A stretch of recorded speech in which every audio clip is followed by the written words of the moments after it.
Allez, bientôt tous au chômage.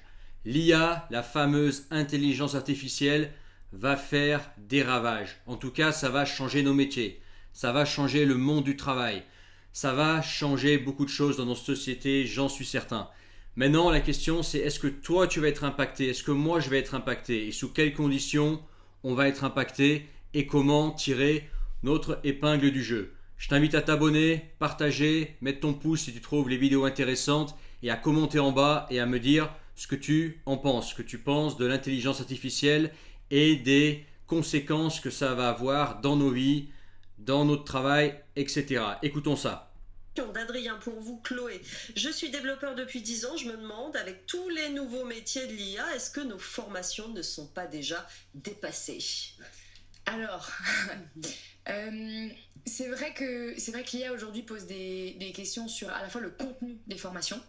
Moi, la conviction que j'ai, c'est qu'on a cette approche ou cette idée et cette peur en ce moment que les métiers vont disparaître. Je pense on s'oriente plutôt vers une transformation des métiers.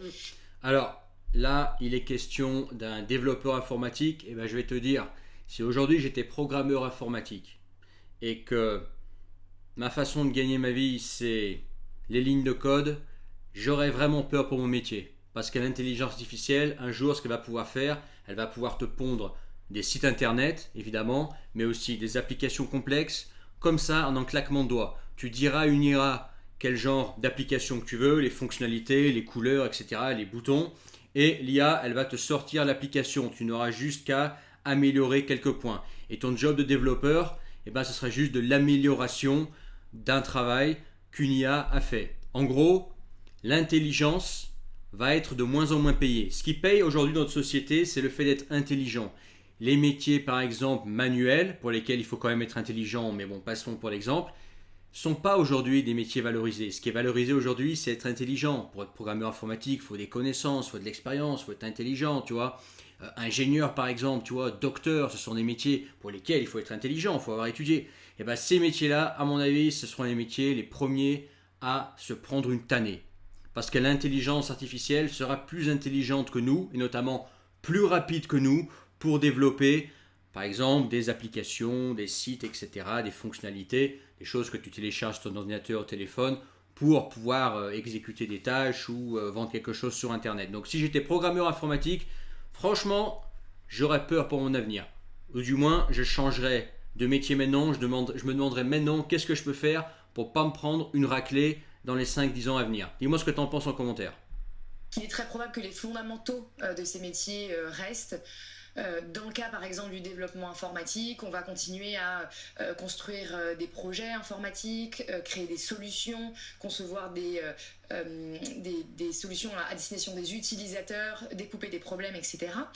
Oui, tu seras un sort de designer en fait. Tu feras plus tes lignes de code. Tu seras là en fait à dessiner, à designer, tu m'as compris, une application, ses fonctionnalités. Tu seras un sorte voilà, de chef d'orchestre, mais tu seras plus à taper tes lignes de code, etc. Tu seras juste un concepteur en fait. Bon, ça me semble déjà beaucoup plus simple que de créer des lignes de code et développer des applications compliquées, tu vois. Donc potentiellement, comme il y a plus de concurrence, plus de gens qui peuvent potentiellement devenir des concepteurs, bah, ton salaire il peut se prendre une tannée. Tu vas être moins rare sur le marché du travail. Enfin, en tout cas, moi, c'est comme ça que je le vois. J'ai fait un peu de code dans mon passé. J'ai arrêté parce que ça me saoulait. Moi, le code, rester derrière un ordinateur à taper du code, ça m'a vraiment. Vraiment, je suis vacciné. Mais voilà, dis-moi ce que t'en penses, toi. Donc il faut quand même se dire que les métiers vont rester les mêmes. Néanmoins, c'est Non, effectivement sur les je pense sujets pas. d'intelligence artificielle, c'est un challenge pour les organismes de formation qui doivent adapter leur contenu. Et nous sommes les premiers touchés à la Tech School pour le faire. Et aussi, ce qu'on observe, c'est que à la fois, il faut être extrêmement agile pour ces organismes de formation, mais il faut aussi, pour les apprenants, être aussi en capacité à s'adapter et à percevoir que le métier va évoluer. Benoît Serre, plus généralement, cette question de l'ISE, mais ça concerne tout le secteur, en quoi l'IA, justement, bouleverse la formation et l'intégration? En fait, l'IA, il touche la formation avant, après, pendant. Notamment l'IA est très utile pour essayer de bien identifier les besoins en formation individuelle que les gens peuvent avoir. Quelquefois, dans une organisation, on a tendance à reformer les gens à des choses qu'ils savent déjà. Donc, Bah, l'avantage de l'IA, moi j'utilise l'IA tous les jours en fait. Ok. Au début, voilà, je l'utilisais un petit peu. Aujourd'hui, j'utilise pratiquement que l'IA, quoi, tu vois. Pourquoi? Pour m'informer. C'est que l'IA, ce qui est bien, c'est que ça te fait gagner du temps. Tu n'as pas besoin d'aller chercher l'information. Tu demandes à une IA et cette IA, ChatGPT typiquement, va aller chercher l'information pour toi. Alors attention, des fois, c'est pas très fiable, notamment quand tu rentres dans des questions très techniques. Il se plante quand même encore. Mais ça, c'est pareil. L'intelligence artificielle aujourd'hui, un petit peu approximative, c'est vrai aujourd'hui, mais dans 5 à 10 ans, imagine ce que ce sera. Ce sera un truc de fou. Tu vois. C'est ça qu'il faut voir. C'est qu'aujourd'hui, il y en a qui disent ouais, l'IA, c'est rien du tout. Pour le moment, on est en 2025. On en reparle en 2035. Moi, je pense que ça va être. Je pense que la rouste qu'on va se prendre dans le tertiaire, dans les métiers dits intellectuels, entre guillemets, elle va être immense et qu'il faut s'y préparer maintenant. Donc ça, c'est une partie de sa vertu. Ça aussi, ça c'est plutôt votre partie pendant la formation elle-même, ça permet de faire un certain nombre de choses, et après surtout, parce que l'IA est quand même très très utile pour évaluer le niveau d'acquisition, et donc autrement dit, suivre le niveau de compétence dans les gens devient plus aisé avec l'IA. A l'inverse, on le voit déjà, hein, l'IA pose des... Enfin, c'est pas l'IA qui pose des problèmes, les choses sont pas responsables, mais la réalité de l'IA fait que les modèles d'intégration dans certaines entreprises sont très différents, parce que des choses qui se faisaient un peu sur 2, 3, 4 mois, il fallait que les gens travaillent, qu'ils crunchent de la data, qu'ils fassent des choses comme ça, ils le font plus en fait, parce que l'IA le fait tout seul. Ce qui fait que Ça nous rend bête en fait. C'est que si tu... c'est un peu comme une calculatrice, tu vois. Il y a des gens qui savent tout faire avec une calculatrice. Par contre, quand tu leur demandes de calculer sur papier, avec un crayon, des formules complexes, ils n'y arrivent pas parce qu'ils connaissent plus les formules, parce qu'ils ont oublié, parce qu'ils ont toujours utilisé les calculatrices et ils n'y arrivent pas. Donc quelque part, ils se sont rendus bêtes parce que la calculatrice fait tout à leur place. C'est un peu comme l'IA, quoi. L'IA, c'est bien pour demander des informations, mais après pour résoudre des problèmes, effectivement, ça fait le job. Et encore, faut se méfier des fois. Enfin, pour le moment, mais je pense que ça va devenir très précis. Mais toi, entre-temps, ça te rembête parce que des formules, tu ne les connais pas. Par exemple, en mécanique, en électricité, en informatique. Plein de formules qu'on pourrait nommer en chimie, par exemple, des formules que l'IA connaît, que toi tu connais pas. Toi, tu demandes à l'IA et tu es dépendant de l'IA. Toi, ça te rembête, en fait. Toi, tu n'es qu'un opérateur de l'IA. Il est là le piège. on perd deux choses, l'intégration dans un métier et la compréhension profonde de ce qu'ils font. Bien sûr. Et ça, c'est sans doute quelque chose d'assez délicat pour le sujet, parce que la conséquence, moi je le vois, la conséquence, c'est que certains vous sortent un truc très bien fait via l'IA, vous leur dites mais qu'est-ce que tu penses de ça? En fait, ils n'en pensent rien. Ah oui. Tandis que quand vous avez fait vous-même les choses, vous vous êtes fait forcément des convictions. Je disais, voilà. Donc ça, c'est vraiment ça qu'il va falloir trouver. Un autre point sur les métiers, bien sûr que l'IA va transformer les métiers. Moi, je pense que, et on le voit d'ailleurs dans beaucoup d'entreprises, moi je le fais aussi, c'est qu'on prend les métiers, on les découche par tâches et on regarde quelles sont les tâches qui basculent vers l'IA, quelles sont les tâches qui restent. Donc, les métiers se transforment, mais c'est la composition intérieure des métiers qui est en train de se transformer. Les métiers se transforment, ça dépend. Si ton métier est basé purement sur des choses qu'une IA peut faire à ta place, ton métier il se transforme pas, ton métier il disparaît. Tu vois, faut voir en fait dans ton métier à toi, enfin, du moins c'est comme ça que je vois, dans ton métier à toi, dis-moi quel métier toi tu fais et si tu te sens concerné par les ravages potentiels de l'IA, ce qu'une IA peut faire à ta place. Si dans ton métier une IA peut tout faire, par exemple la comptabilité, moi je vois très bien une IA le faire complètement.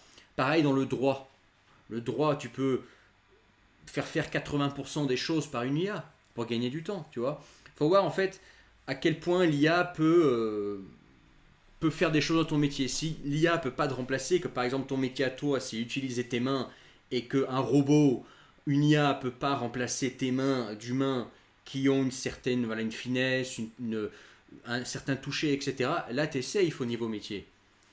Mais si par exemple toi ce que tu fais c'est purement appliquer des formules, c'est purement de l'intellectuel et qu'une IA en fait peut très bien le faire, à mon avis tu as un souci quoi. Tu as un souci. Je pense que les métiers tertiaires on va se prendre une raclée. Le seul métier que moi je vois, alors vous allez rigoler parce que je suis dedans, mais c'est ce que je pense. Le seul métier que je vois qui peut ne pas trop être concerné par l'IA, c'est en fait c'est le personal branding. C'est le fait de devenir une sorte de personnalité qui fait que même si tes connaissances à toi sont trouvables facilement sur ChatGPT par exemple, sur notre IA, mais toi tu es irremplaçable en tant que personne. Ça veut dire que les gens veulent voir ta personne. Et ta personne, ta personnalité, qui tu es, ton caractère, ta façon d'être, elle est irremplaçable. Tu vois, et c'est pour ça que les gens vont continuer à te suivre, etc. Personal branding, un peu comme les acteurs avant, ou comme les personnalités publiques, tu vois, comme les youtubeurs un peu. C'est les youtubeurs, au bout d'un certain moment, tu deviens une personnalité publique. Mais sinon, à part ça, moi je sens bien que ça va être le grand retour à l'artisanat. Et c'est tant mieux. L'artisanat, c'est beau créer de ses mains. À la fin de la journée, tu as travaillé, tu as sué, tu as créé de tes mains.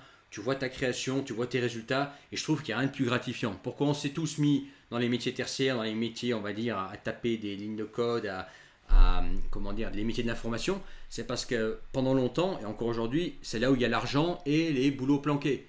Mais je sens bien qu'il y a un tournant qui arrive et que ça va vite changer. Voilà. Dis-moi ce que toi t'en penses en commentaire. N'oublie pas de t'abonner et mettre ton pouce, commenter cette vidéo.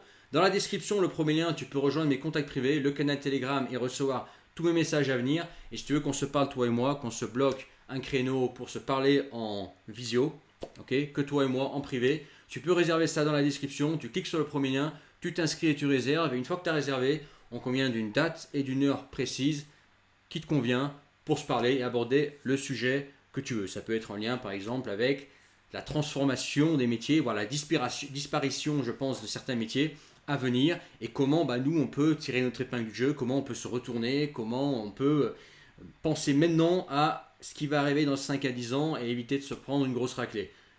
Je te dis à plus tard, à bientôt, ciao.